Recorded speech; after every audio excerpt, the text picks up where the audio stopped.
Chapter 10. Lian.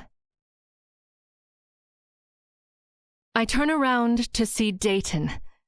I can only gape at him, not finding any words through my shock at the sight of him. He wears a white Aldonian army shirt instead of his old Mongan garment that the direwolves roughly tore up. It's ridiculously tight on him, and no wonder, since I've never seen a man as broad as him. He lays down a big army bag, while his other hand grips an Aldonian sword. It's obvious these are the belongings of the dead Aldonian. What is he doing here? Where did he come from? "Are you hurt?" he asks, scanning my body for injuries with his eyes but keeping his distance. I shake my head and exclaim, "This is King's Road! It's not safe for you here!" When he took me to Renya, he was careful to keep us away from the main roads. He has a bounty on his head, so why is he on King's Road? "Apparently, it's not safe for you either," he answers wryly. His gaze shifts to Siean, who is silent, her eyes wide in astonishment. His eyes darken as he observes her. He hands me a canteen full of water. I have so many things I want to ask him, but instead I wash the blood and gore off my face and hands. I must find a place to clean my body and fast. Being covered in those men's remains is unbearable. I'm so grateful to Daton for the water. I should thank him, but Siean speaks to me in a low, frightened voice. "Lian, how do you know his language?" I stop washing my face and look at her. I thought Mom must have taught us. Why would Mom know the language of the cursed ones? No one knows their language but them, she replies in admonishment. Daton never believed my mother taught me Mongan. This is all related. I don't understand why, but it can't be a coincidence. The language of the Mongans, the direwolves, and now the demicads. What does it all mean? Daton addresses me again. I know he understood what Siean and I said, since he understands Aldonian, yet he speaks to me in Mongan. "You talked to a demicad. What did it tell you?" he asks. His voice is cold and reserved. My sister's presence seems to make him agitated. Suddenly, I realize Daton lived during the demicad's attack. He is 118 years old, which means he was 18 when it happened. Did he fight them? Did he know they were never truly defeated? I answer him in Aldonian because Siean needs to hear this as well. That they are coming back, and that they are in much greater numbers than last time. His face darkens. "Shit. How much time until they attack?" It wouldn't say. I think it is the first one to wake, and the others will be awakening soon. I pass the canteen to Siean, and she blinks at me and assesses the canteen as if it's going to explode. "We must give warning," Siean says and rises, ignoring the canteen. I can't go back to Renya, and she knows this very well. My aunt wants me dead, and Renya is not what I thought it was. But Siean is right. People must know the demicads are coming back. Being prepared for the attack might save many innocent lives. "I'll go alone," she adds as she notices my brows knitted in concern. "I will tell her only I survived it." "You've got to be kidding!" Daton barks at her in Aldonian, and suddenly he looks as he did the night he kidnapped me, rigid with violent intent and hate in his obsidian black eyes. Siean looks incredulous at the fact that a Mongan can speak her language. She steps back, though he has kept his distance. I can't blame her. He is terrifying. Yet I realize I'm not afraid of him. It's hard to say when exactly I stopped fearing him. And it's not only because if he meant to harm me, he could have done so long ago. Not only because he saved me from the other Mongans, but it is also because I know him. I know his pain, and I know his honor. And my visit to Renya has shown me that I can trust him more than my own blood. He turns to me and says in Mongan, "You can't let her go back. She will betray you again, as all Renyans do. She will tell them of your powers." What does he know of her betrayal? Has he followed us? For how long? I sigh, because he has a point, and yet she must go and warn them. I can't stop her, Daton. She's my sister. I couldn't believe his face could get harsher, but it does, and he narrows his eyes at me. You said your sister is dead. She did die. I don't bother to hide the bitterness I feel. His gaze moves from me to Siean. You also said she was the older one, he says, and in the blink of an eye his sword is on Siean's throat.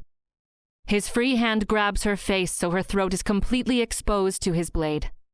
Her legs are dangling in the air as he holds her up. Siean's hands go to his as she tries to break free of him, her legs swaying and she whimpers in fear. Been consuming a lot of Mongan horns, have you now? His voice is full of menace.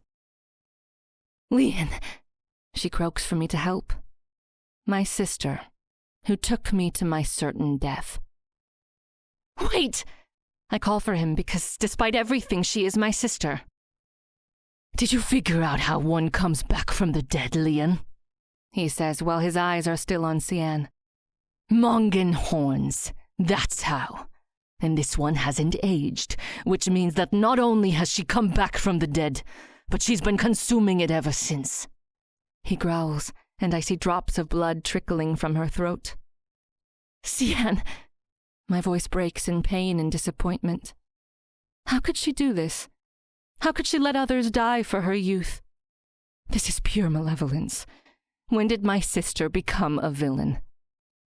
She looks at me with pained eyes. Then she looks at Daton exasperatedly, and I can't help but admire her for her guts. Who are you to judge me? I know who you are. Your hands are full of Renyan's blood, butcher. And your blood will join them, witch. He snarls, and she whimpers in anguish as his grip on her grows tighter. You Renyan witches hunt us for our horns, and we shall hunt you in turn until the last one of you dies. I will make you bleed for every Mongan that was harvested for your fucking selfish life. Enough. I touch his arm. Daton looks at me with eyes widened in surprise. There are innocent people in Renya. Children, the old and sick, who have never harmed your people. They need to know the demicats are coming, I say. He stares at me, his jaw clenched, his eyes searching my face for something. For what, I don't know. Relief and surprise wash over me when he lowers his sword and lets go of her. Siean's hands reach for her throat. Her eyes dart between Daton and me. Thank you, she wheezes to me. But her gratitude is like a slap in the face as far as I am concerned. What are you doing, Siean? I'm glad Mother is dead so she can't see what became of you, what became of Renya. It is time for you to stop. Stop taking the lives of others. There can be no justification for it. Now go. She at least has the decency to look abashed, and she goes without a word. Daton watches her walk away, his hands in fists, his body trembling in what I think is rage.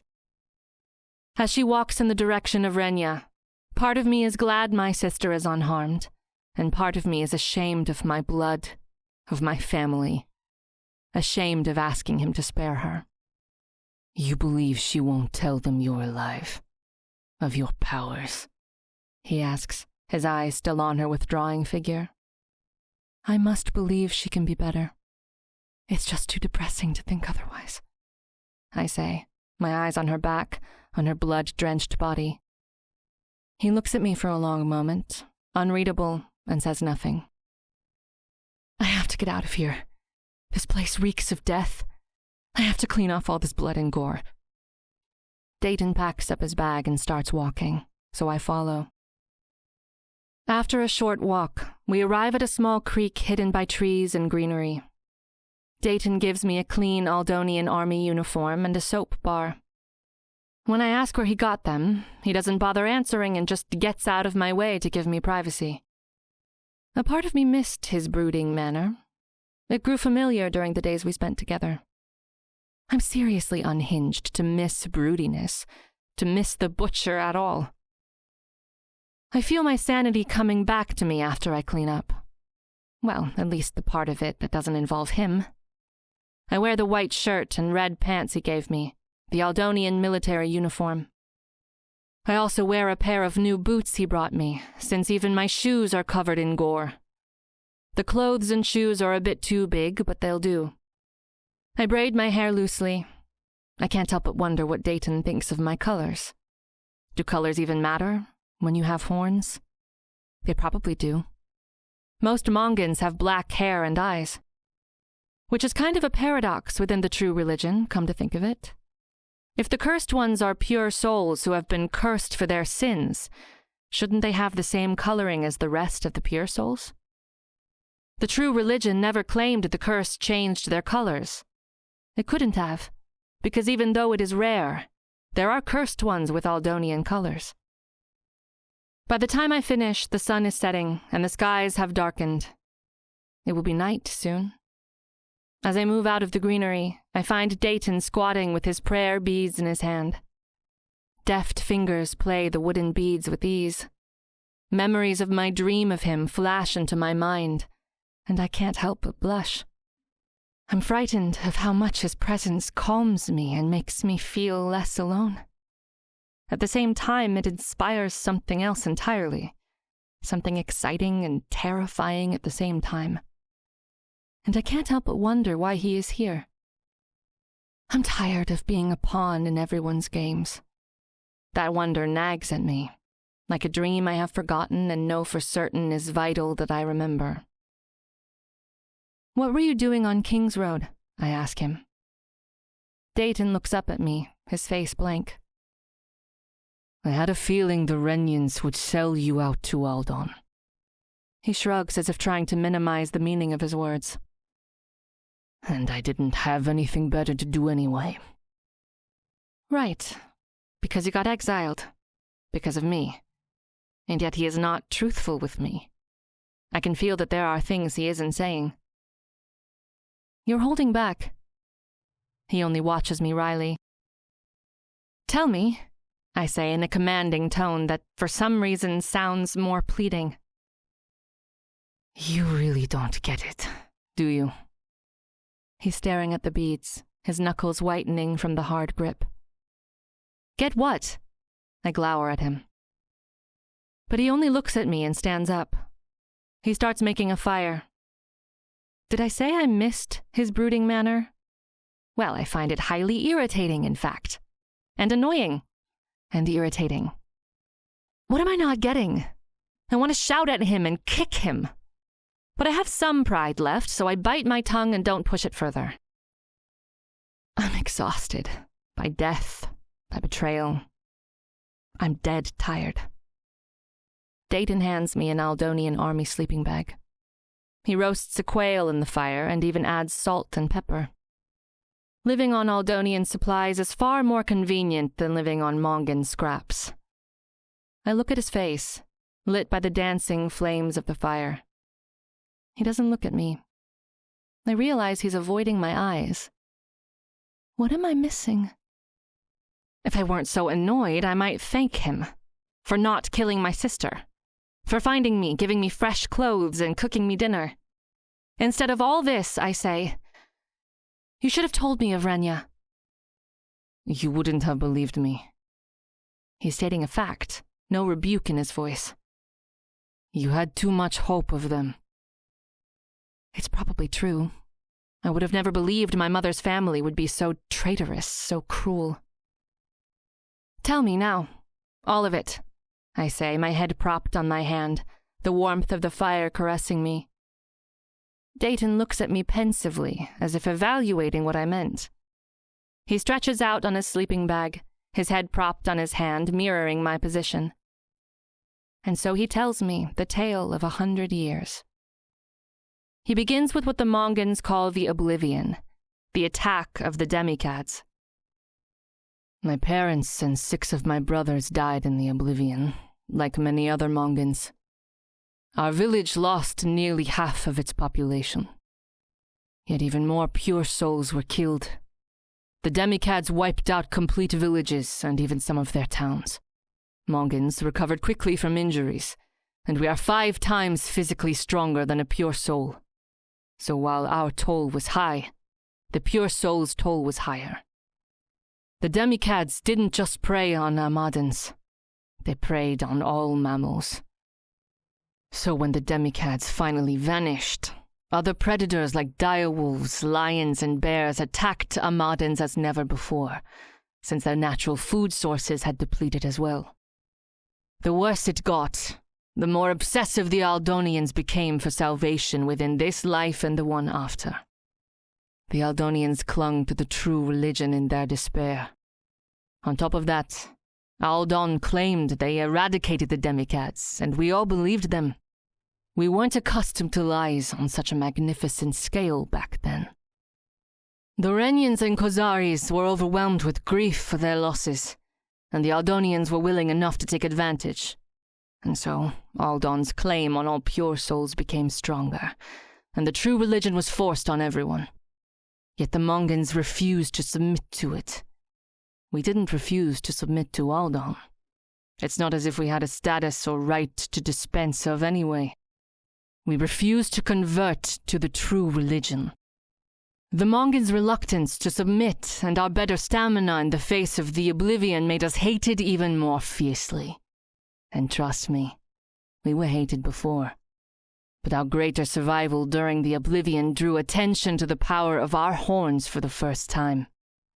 It didn't matter that we lost so many of our own people. The pure souls only had eyes for their own suffering. Then the Kozaris discovered that mixing gold with the horn's extract made a powerful weapon, and sold those weapons to Aldon. Aldon was in great need of cheap labor, with so many of Aldon's young men having died in the Oblivion. And what's cheaper than free? With the Kozari lassos and the burning hate for the Mongans, Aldon started enslaving us. We didn't see it coming. That was our biggest mistake. We assumed things would go back to the shitty reality we had known for so long. After Bagiva died, my lord enslaved me and made me work in one of his coal mines. I was there for 8 years, subdued with Nematech and punished with the lassos whenever they found the Nematech not to be enough. They had 100 of us there, and we survived, although I doubt any pure soul would have survived such conditions. But they became greedy and complacent. They thought watching Mongans fight each other would make good entertainment. So they moved several of us to the castle area. They had a big arena there. Only with so much Nematech and lassos, it was a poor show. So they gave us less Nematech. But the show was still lacking. There wasn't enough of that animal-like behavior they like to affiliate us with. So they gave us a little bit less Nematech. And that was enough for me and the other 3 Mongans with me to kill them all. And I mean all, he stresses. The royals, their wives, the servants. We only spared the livestock. There was so much blood it actually poured downhill in streams toward the village. And so the butcher was born. And it took me decades. But the greatest threat to the Mongans became very rare because I did butcher them. Every pure soul in the perimeter who enslaved Mongans, I killed them all in the worst ways. Fewer and fewer were willing to risk my wrath, and slavery, at last, became very rare. I guess it didn't make a good economy in the end. His voice is scathing. But then, 20 years ago, Renya started producing immortality potions from the Mongan horns, and all hell was set loose on the Mongans. Kozari lassos had always been scarce, and slavery had not become widespread because of the murderous name I gained by killing their owners whenever I had a chance. But the temptation to heal from uncured sickness, the temptation to remain forever young, was irresistible. It doesn't matter how many Renyans I killed, or how many Renyan monasteries I burned to the ground. Pure souls are still willing to pay an obscene amount of money for immortality. And so more and more hunters emerged, more Kozari lassos were created, and the Mongans had to escape to the swamps and stay hidden to survive. Didn't you think of fleeing through the sea to farther lands? Away from Amada? I ponder. We have horns. In what land under the stars can we not be persecuted? He answers dryly. I lie in my sleeping bag at night, and I can't fall asleep until the wee hours, despite my exhaustion. Everything I knew, and the thought of the ways of Amada is useless and irrelevant. Like old snow that melted, and all that remains is broken gray ice and mud. I never saw Mongan slaves in the palace, and Daton said they stopped enslaving people there 50 years ago after one of the enslaved people nearly killed the queen herself, my great-grandmother. Enslaving Mongans became too much of a risk, but there are still Mongans enslaved in Aldan. Some enslavers feel it is worth the risk, I guess. The idea that women and men sleep as enslaved people under the same stars I lie under is crushing. How can such darkness lie in the lands of those who worship the light, who worship the sun? Using the remains of Mongans as weapons to hunt and enslave other Mongans is cruel in a way I can't even name. But what turns me inside out are the crimes of Renya. The Renya I love.